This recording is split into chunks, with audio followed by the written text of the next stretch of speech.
Nah saudara, hari ini saya ingin mengajak saudara untuk melihat satu topik atau satu tema yang saya berikan judul Kemujuran Semu Orang Fasik.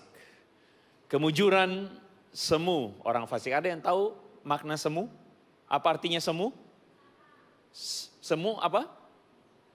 Semu itu bisa diartikan sesuatu yang sebenarnya tidak benar-benar nyata. Kelihatannya demikian, boleh juga sementara. Sesuatu yang kelihatannya demikian, tetapi sebenarnya tidak demikian. Mazmur 73 akan menolong kita untuk melihat bagian firman Tuhan ini. Sama-sama kita baca ayat ini saudara ya. 1, 2, 3.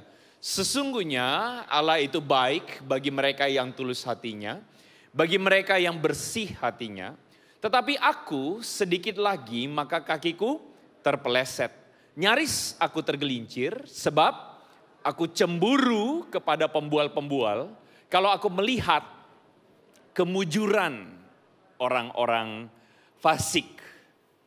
Saya tidak tahu saudara pernah lihat stiker ini tidak di jalan. Ada yang pernah lihat stiker ini di jalan? Ada? Belum ya? Tapi stiker ini sudah mulai dijual dan sebagian orang udah mulai pasang di belakang mobil mereka. Pajak kami ada di kendaraanmu, jadi stop mulai sekarang di jalan berisik. Tot, wuk, wuk, wuk, wuk gitu. Saudara, ramai gak di sosial media saudara? Hah? Ramai gak ngomongin ini? Orang pada kesel saudara-saudara gara-gara apa? Gara-gara bahkan kalau saudara lihat sekarang udah mulai ada gerakan stop strobo ya. Stop itu, mereka mau boykot itu semua. Karena sebenarnya kalau Anda memperhatikan apa yang terjadi di bangsa kita, sebenarnya ini gerakan bukan gerakan baru-baru saja. Sekarang aja udah mulai gede ya. Karena dulu itu saya agak lupa situasinya kapan, masih baru-baru saja saudara bahwa terjadi insiden plat 36.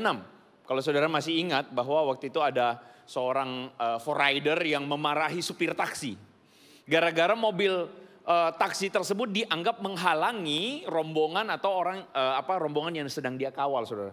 Akhirnya orang-orang nggak suka, orang-orang bete juga gara-gara lihat kok arogan sekali kamu. Mentang-mentang kamu bawa mobil pejabat, motor pejabat, mobil pejabat, pakai siren, pakai strobo. Kok kamu arogan sekali? Nah hari ini rame saudara-saudara, makanya ada gerakan stop gitu ya. Saudara berasa gimana? Ada yang pernah ngalamin di jalan? Pernah? Lagi nyetir, tiba-tiba di belakang, tot, wuk, wuk, wuk, wuk, wuk, gitu kan ya. Saya pikir kayak anjing juga ya, guk, guk, guk, guk, guk, ya. Ntar kita balasin gitu ya. Perasaan saudara gimana? Kesel. Kenapa kesel? Hah? Berisik. Kenapa kesel? Yang lain? Ganggu konsentrasi. Iya, cahayanya bisa bikin silau ya. Apalagi yang lain? Kaget gitu kan ya. Ada. Apalagi saudara-saudara? Apa perasaan saudara? Hah? Panik. Jadi gugup ya. Aduh, iya juga mengganggu konsentrasi banget. Ada lagi yang lain? Ada lagi? Tenang, ini tidak akan disampaikan ke pemerintah bukan ya. Toh pemerintah juga sudah, puji Tuhan ya, mereka mendengarkan aspirasi ini ya. Supaya itu nggak dipakai sembarangan. Tapi saudara, berapa banyak saudara melihat kejadian-kejadian begini dan kita kesel. Saya kesel sebagai seorang yang cukup sering di jalan, nyetir saudara-saudara. Tiba-tiba di belakang tot, wuk, wuk, wuk, wuk, wuk. Saya tuh langsung otomatis dalam hati saya tuh ngomel saudara. Kenapa ngomel? Begini, saya tidak tahu saudara merasa hal yang sama seperti saya enggak. Ngomelnya saya itu adalah begini. Kalau kamu sebagai pejabat publik yang ngurusin negeri ini, kamu tidak mau jalanan macet, maka bikinlah jalanan macet. Salah. Maka bikinlah jalanan tidak macet. Kalau kamu mau merasakan apa yang kami rasakan, ikutan macet sini sama kami. Itu maksud saya. Ikutan macet supaya kamu ngerasain iya ya di jalan gak enak ya kalau macet. Kalau gitu bikinlah kebijakan supaya jalanan tidak macet. Jangan biarin itu galian bertahan berbulan-bulan. Betul?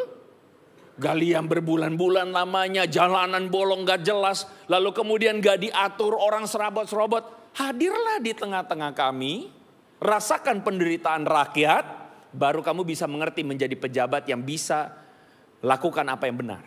Tapi selama kamu mau tetap jalanmu lancar, ya sudah, selamanya kita akan macet begini. Karena apa? Dia nggak mau tahu. Oh, jalanan juga bakal lancar kalau saya pakai strobo. Kan begitu kan ya? Itu bikin saya marah, itu bikin saya ngomel. Saya langsung bilang, wah ini kok pastor ini kok jadi malah curhat di panggung ya, curhat di mimbar ya. Saya ya kan, saya ingin berada dalam posisi saudara, dan saya nggak tahu apakah saudara juga berada dalam posisi saya.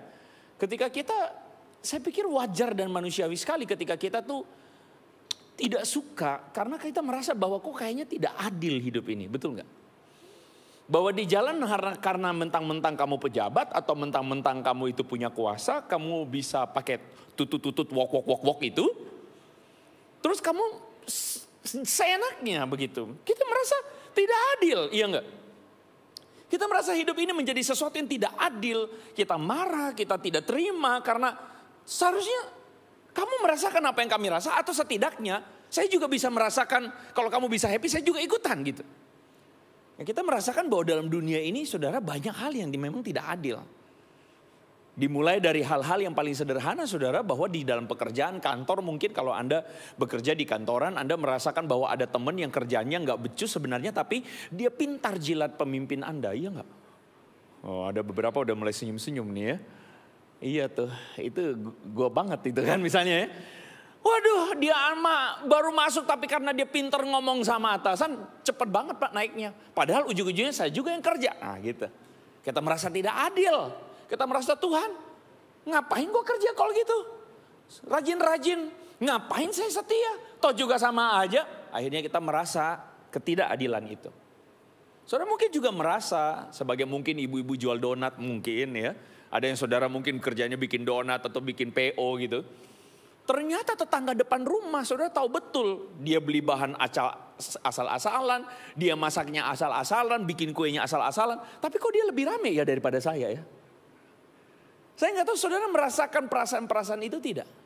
Merasakan bahwa kenapa tetangga saya di sebelah ini dia jarang banget pergi gereja, dia jarang banget cari Tuhan, tapi kenapa hidupnya diberkati? Kok gue begini-begini aja? Kalau saudara merasakan hal yang itu, saya ingin kasih tahu sama saudara bahwa saudara tidak sendirian merasakan perasaan-perasaan seperti itu. Perasaan tersebut adalah perasaan yang sangat amat manusiawi. Katakan sama-sama dengan saya, manusiawi.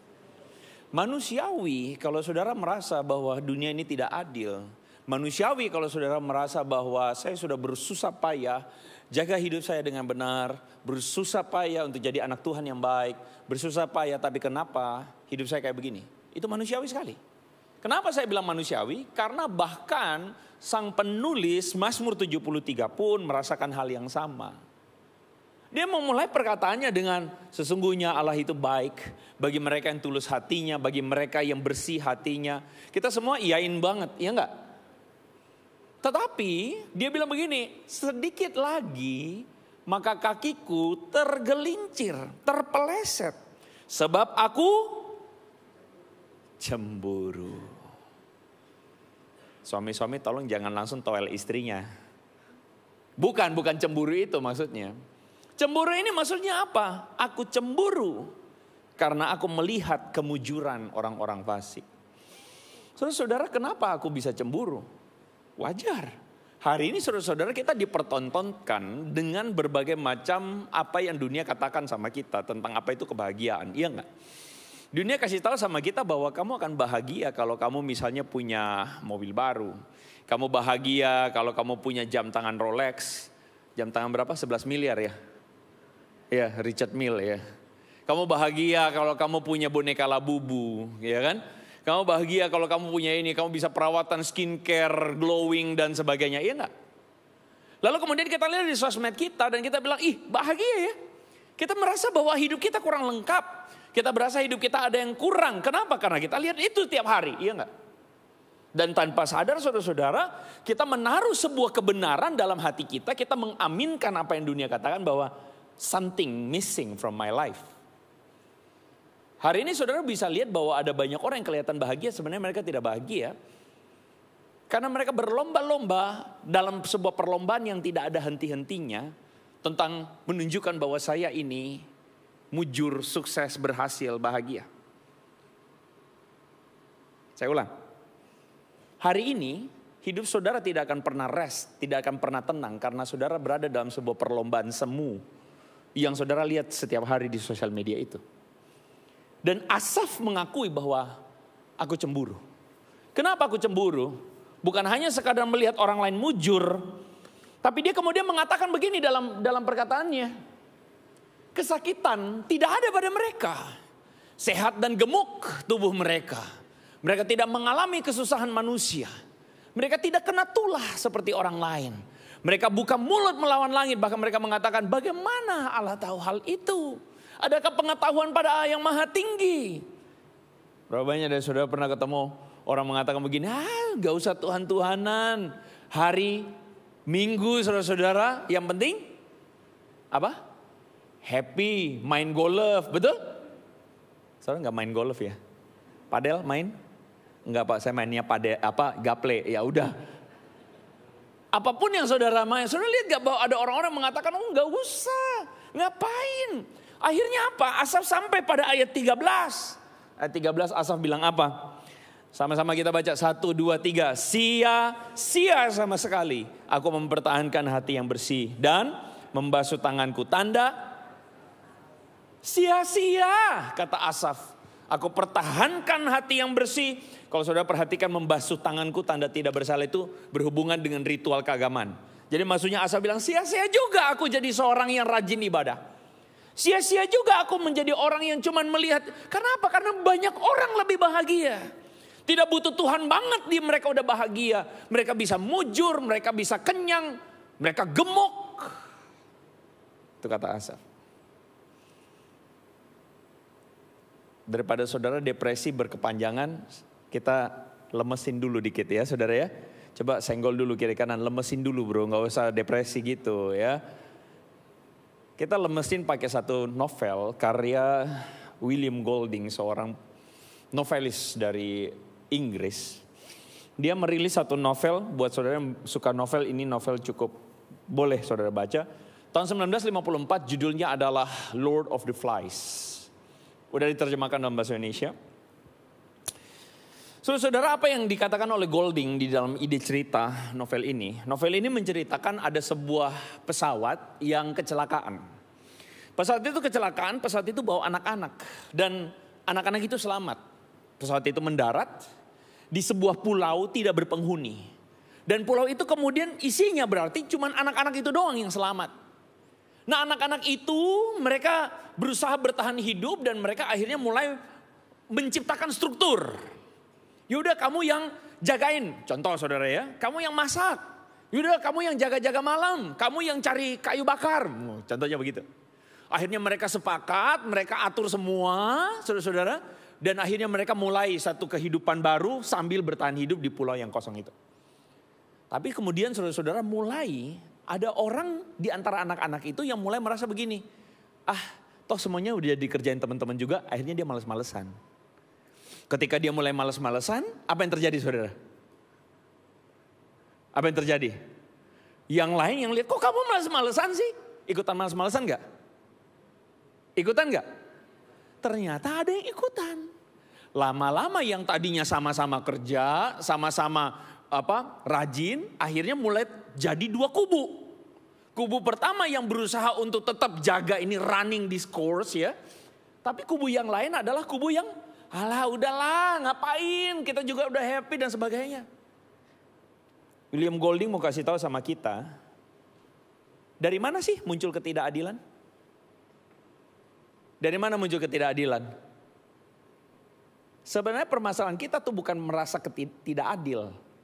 Permasalahan kita bukan perasaan tidak adil. Permasalahan kita adalah lampunya kedap-kedip. Oh bukan. Permasalahan kita adalah karena ada satu hal di dalam hati manusia. Ketika dia melihat, kok enak ya kamu ya? Saya juga mau. Betul gak? Saya juga mau. Permasalahan kita itu sebenarnya adalah karena memang di dalam kita ada dosa. Kalau saudara suka nonton film, saudara mungkin pernah tahu ada film namanya Joker, tahu? Film Joker itu bilang begini, itulah biasa anak-anak senja ya di Indonesia. Mereka bilang, oh orang jahat itu adalah orang baik yang tersakiti. Menurut saya enggak.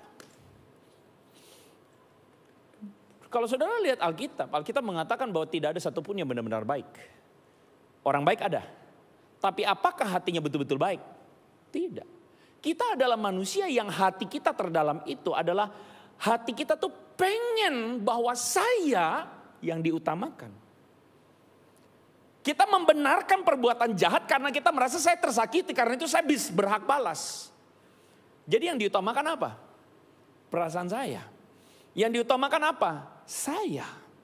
Dan itulah sebenarnya natur masalah kita.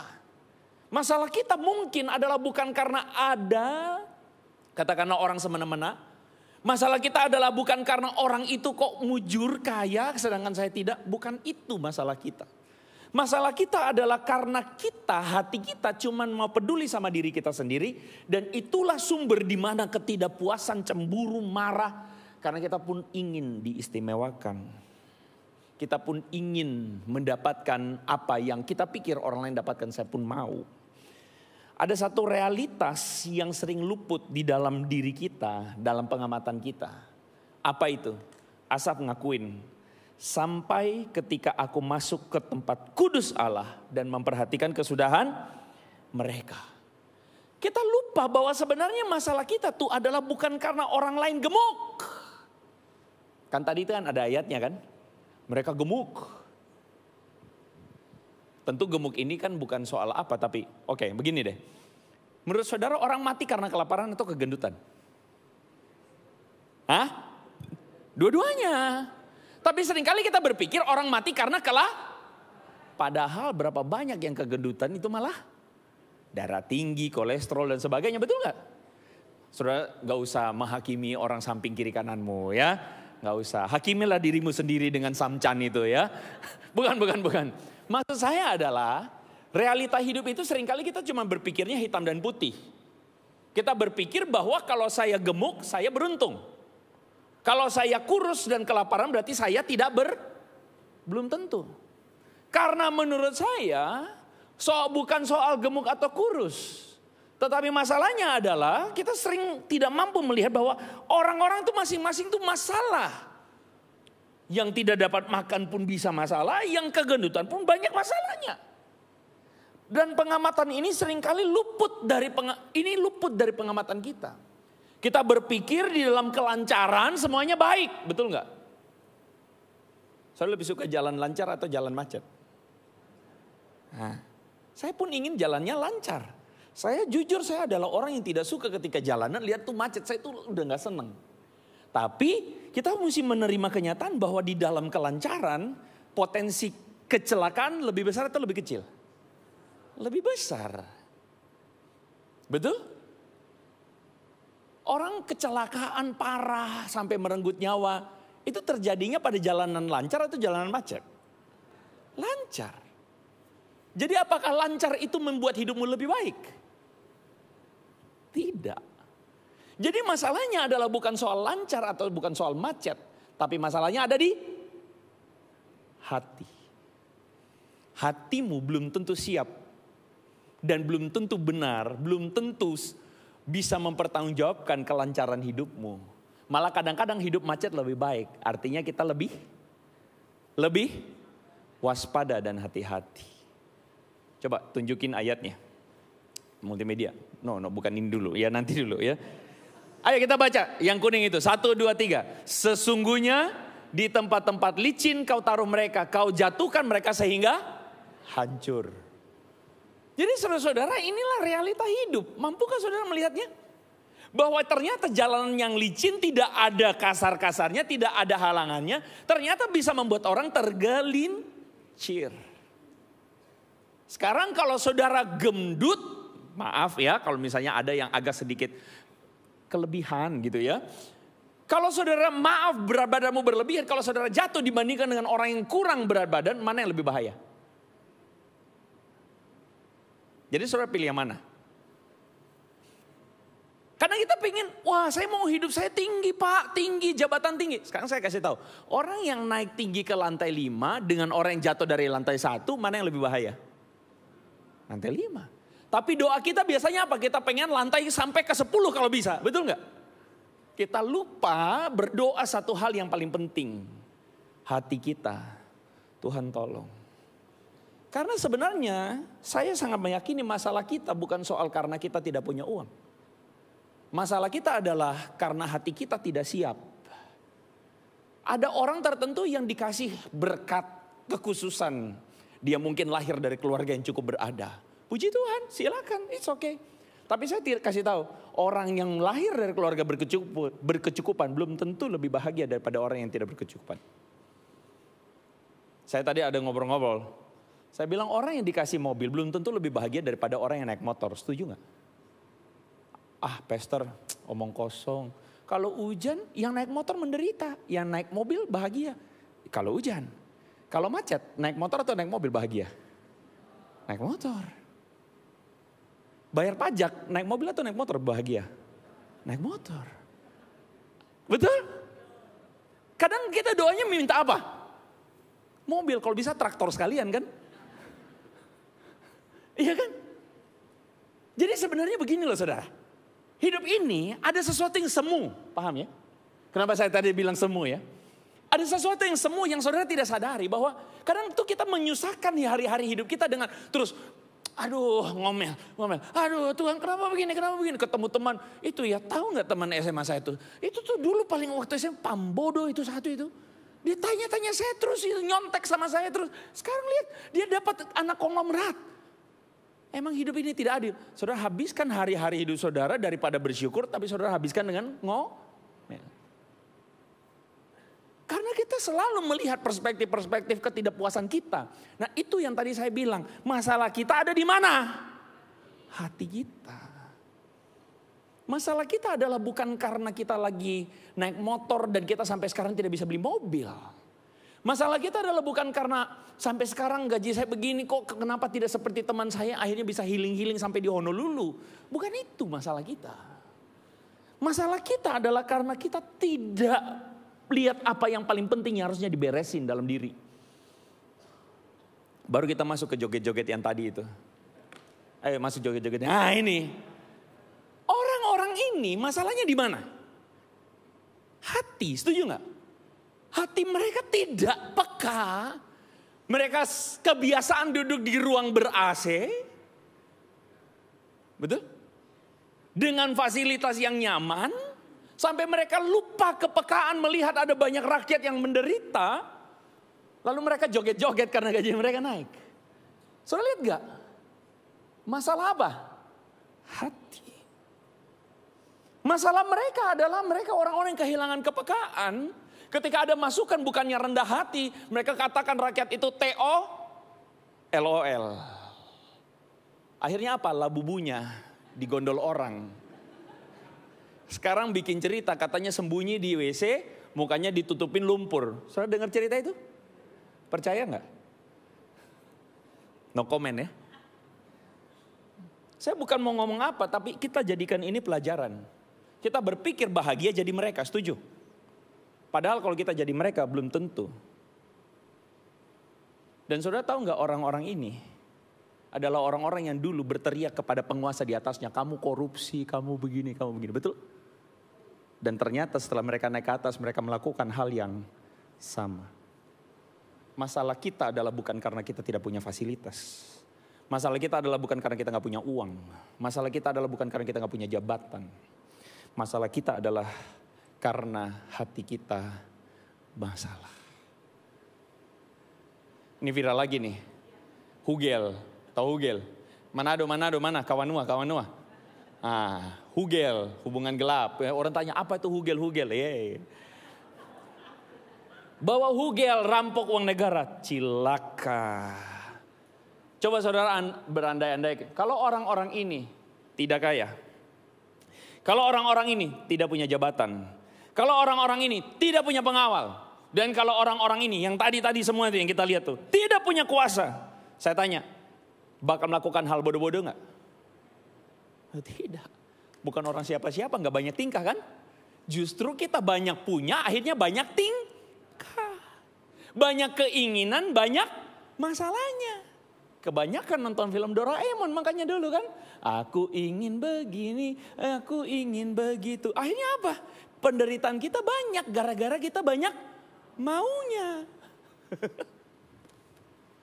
Senggol kiri kanan bilang, makanya jangan terlalu banyak mau. Jangan terlalu banyak gaya.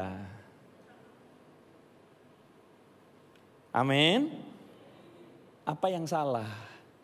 Yang salah adalah, baca ini baik-baik. Satu, yang kuning saja. 1, 2, 3. Aku dungu dan itu salah kita. Which means manusiawi. Karena tidak ada orang lahir langsung pintar, setuju? Tidak ada yang lahir langsung bijaksana. Tidak ada yang lahir langsung berambut, botak semua kita kan? Betul? Ompong semua kan kita? Bodoh semua kan kita? Itu realita. Makanya kita datang ke rumah Tuhan, kita mencari pengertian. Amin. Katakan sama-sama dengan saya, pengertian. Kita datang ke rumah Tuhan mencari hikmat Tuhan, amin.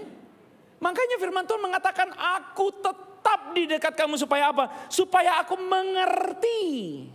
Supaya aku punya perspektif yang benar. Saudara, saya percaya bahwa Tuhan itu tidak kurang panjang tangannya untuk tolong engkau dan saya. Tuhan itu tidak kurang berkatnya untuk dia limpahkan pada kita, amin. Tapi jangan sampai jadikan Tuhan cuman itu saja. Engkau merendahkan Tuhan, membuat dia sekecil itu, cuma menjadikan dia seperti, maaf kalau saya bilang Gunung Kawi. Apa maksudnya Gunung Kawi, Pak? Orang ke Gunung Kawi ngapain? Foto-foto. Bukan, kamu genset artinya. Kamu udah paham itu. Orang hari ini ke Gunung Kawi ngapain? Hah? Pesugihan. Kamu datang ke gereja, jangan jadikan Tuhan Gunung Kawi. Apa gunanya kau bawa pulang mujizat tapi hatimu gak berubah? Amin. Saudara ingat 10 orang kusta yang disembuhkan Tuhan. Ingat cerita itu? 10 sembuh. Berapa yang balik kepada Tuhan untuk bersyukur? Cuman 1. Apa artinya engkau sembuh tapi hatimu tidak sembuh? Betul? Amin. Apa artinya engkau dikaya diberkati Tuhan tapi hatimu tidak kaya? Amin. Makanya saya katakan ini loh masalah kita, natur dosa kita ini. Tapi pastor kan kita udah diselamatkan Yesus. Amin, 100%. Kita diselamatkan, kita dipulihkan, kita diampuni, kita dilayakan jadi anak Tuhan. Amin, saya amini itu. Tapi jangan lupa satu hal. Kita di hadapan Tuhan diselamatkan. Tapi jangan lupa masih ada kebiasaan-kebiasaan lama. Masih ada cara berpikir lama, betul ya? Masih ada tabiat lama. Nah karena itulah Yesus jadi jawabannya. Tunjukin. Kenapa Yesus jadi jawabannya? Saudara jangan cuma berpikir Yesus itu jadi jawaban artinya oh saya mempunyai keselamatan. Jangan berpikir begitu saja.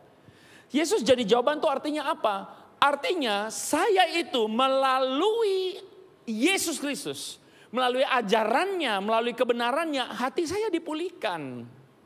Amin. Hati saya dipulihkan. Saya akhirnya bisa menemukan kebenaran. Ketika dunia itu menipu kita dengan berbagai macam ukuran-ukuran yang palsu, semu, bohong semuanya. Kita tuh akhirnya tersadar. Sebagaimana Yesus bilang, barang siapa terbesar di antara engkau, dia harus jadi yang terkecil. Dunia berlomba-lomba mau jadi besar, betul nggak? Padahal semakin besar kau, semakin sesak jalanmu. Bajunya mesti ganti, betul nggak? Karena udah nggak muat semuanya. Kita pengen jadi besar, kita pengen jadi tinggi. Saya bilang masalahmu bukan karena engkau besar atau kecil atau tinggi atau rendah, bukan. Masalahmu adalah hatimu. Justru lebih celaka kalau misalnya hatimu tidak siap, hatimu salah, kau besar, hancur kamu. Berantakan kamu. Kadang-kadang saya bilang berbahagialah kita kalau kita bukan siapa-siapa. Halo. Hari ini saya Tuhan gerakan saya untuk ngomong sama kamu. Ada di antara kamu yang merasa hidupmu gagal. Ada di antara engkau yang merasa hidupmu tuh gagal. Engkau punya mimpi, ambisi yang besar tapi ternyata tidak tercapai dan engkau merasa engkau tidak berharga. Saya kasih tahu sama kamu. Di dalam Yesus Kristus engkau berharga, engkau indah.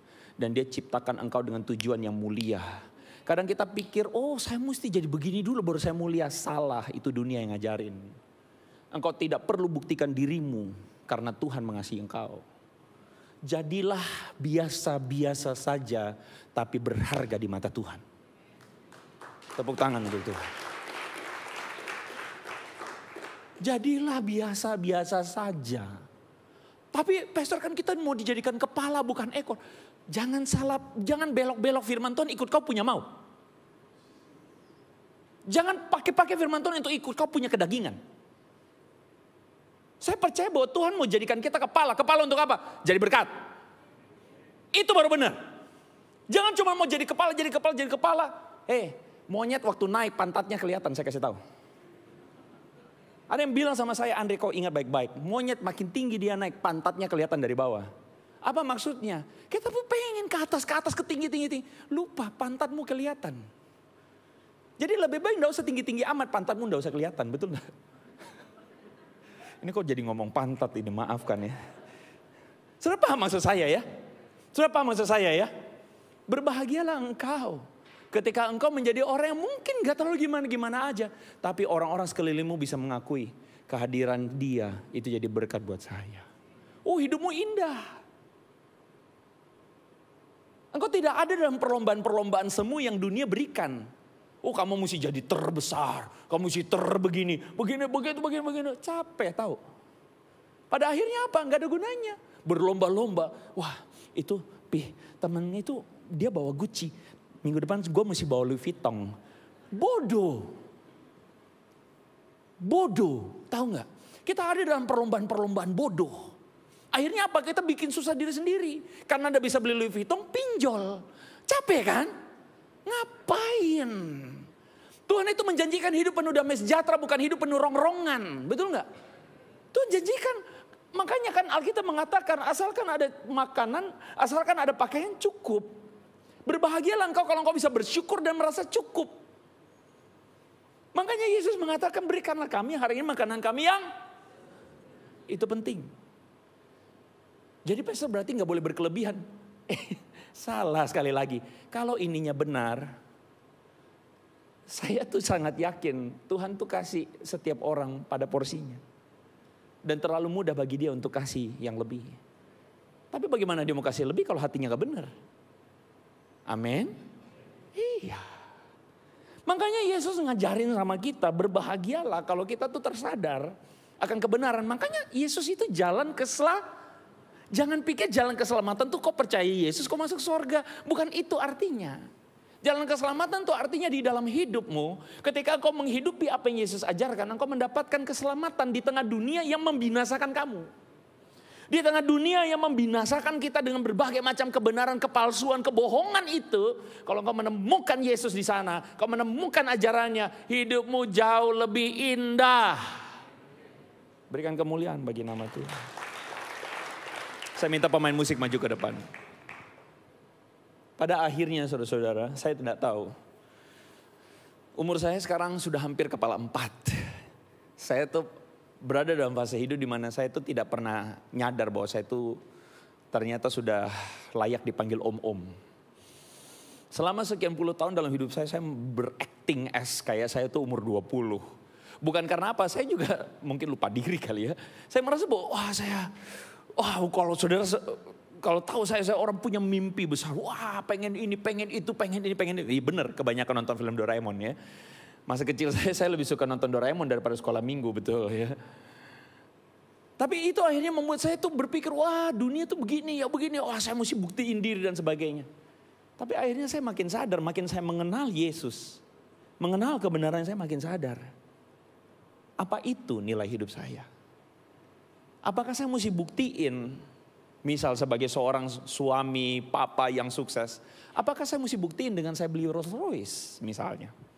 Apakah saya mesti buktiin bahwa saya adalah seorang papa yang sukses dihormati karena saya tuh bisa kasih istri saya misalnya uang belanja 10 juta misalnya. Betapa sedih dan maaf ya, what a pity Kalau engkau merasa engkau bisa dihormati oleh istri dan anak-anakmu gara-gara engkau punya uang. Harusnya engkau dihormati, dihargai gara-gara istrimu dan anakmu bisa melihat ada karakter Yesus dalam dirimu. Oh, itu jauh lebih indah. Berbahagialah engkau para istri. Ketika engkau menjadi seorang yang dicintai, dikasihi karena suamimu mendapati bahwa engkau adalah penolong yang luar biasa dalam hidupku. Bahkan di saat aku lemah engkau setia. Bahkan di saat aku merasa aku tidak yakin akan diriku, engkau mengasihi aku, engkau mendukung aku apa adanya. Betapa bahagianya engkau jadi istri. Engkau penolong bukan perongrong bagi orang suamimu. So, betapa berbahagianya kita kalau kita menghidupi apa yang Yesus ajarkan, betul nggak? Tapi hari ini saudara, kita ada di tengah-tengah dunia yang suka menipu. Karena memang iblis adalah bapa segala penipu. Dan dia menipu kita. Dan saya cuma kasih tahu sama saudara, jangan tertipu.